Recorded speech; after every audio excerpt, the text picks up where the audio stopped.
please introduce yourselves? Me? Both of Hi, you. I'm Carsten Steffensen. I'm from Denmark, living in Singapore, married to Sarah. And I'm Sarah. I'm a Singaporean, but originally from Indonesia. I'm living in Singapore too. Okay, so first question, what were your reactions when you first learned about COVID-19? The first time we heard about COVID-19, we were living in on Sri Lanka, and that time there was a very few cases on Sri Lanka, and then we were concerned, of course, and we followed the development. But on Sri Lanka there was not that many cases, so we in the beginning we just followed and not have the deep thought about what's actually going on.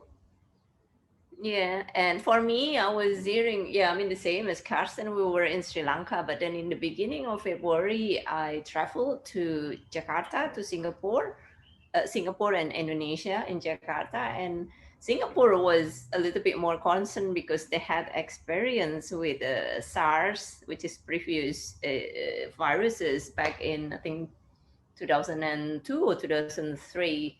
And so here was more aware about that. But then, back in Sri Lanka was not really worried. Even back in Indonesia as well, people didn't really worry about that. But because I was in Singapore for a couple of weeks, and people would start to get panic or worry about that, even in the end of February then. Okay, second question, do you think the Singaporean government handled COVID-19 well? Why or why not? Yes. No, let me explain why. I actually think it's not only the Singaporean government. Of course, Singapore is a rich country, and very in the early stage of the COVID, um, Singapore was actually focused on the clusters where to isolate those clusters um, where they had the first infected people, and that time it was possible for them to keep it on a very low level. Later on, they start coming up with help packages for the people, and they started tested a lot of people. They closed the airport.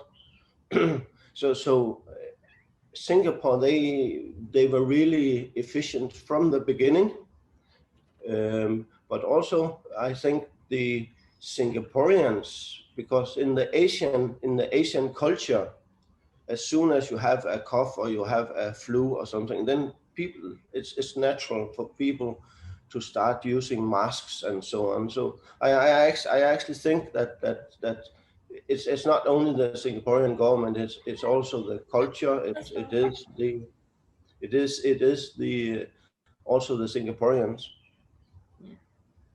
Okay, for me, yes, I think so as well. The Singapore government did very well, and I think also the fact that Singapore is a very small country, so it's very easy to manage the people.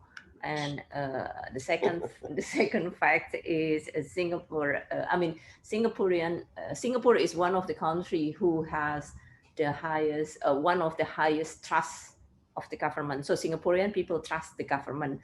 So if you can check, you can check in the website. There is some research because of that. And I think when Singapore government tell people that you have to wear masks, don't worry about the food, don't worry about the toilet rolls, everybody trusts the government.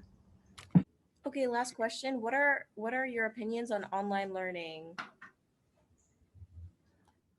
I think online learning is here, and it's here for now and also in the future. I think the most people have actually learned about this, that it is possible to do online learning, and not only learning but also conferences, meetings, and so on. From now on, it will be online.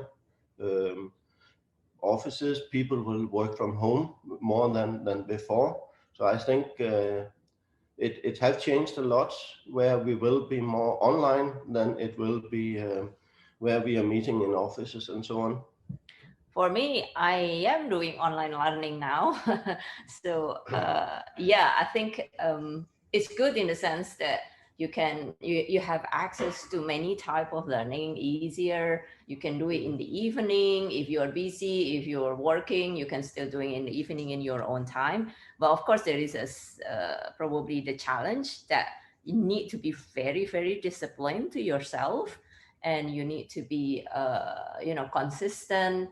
And if you do not have a live or a real person as a teacher or tutor, it can be quite difficult as well, because you do not have somebody to check, because there is as much as to do that you can do with the presentation or YouTube, the video, but you need to have somebody else to also explain if you kind of confused about the subject.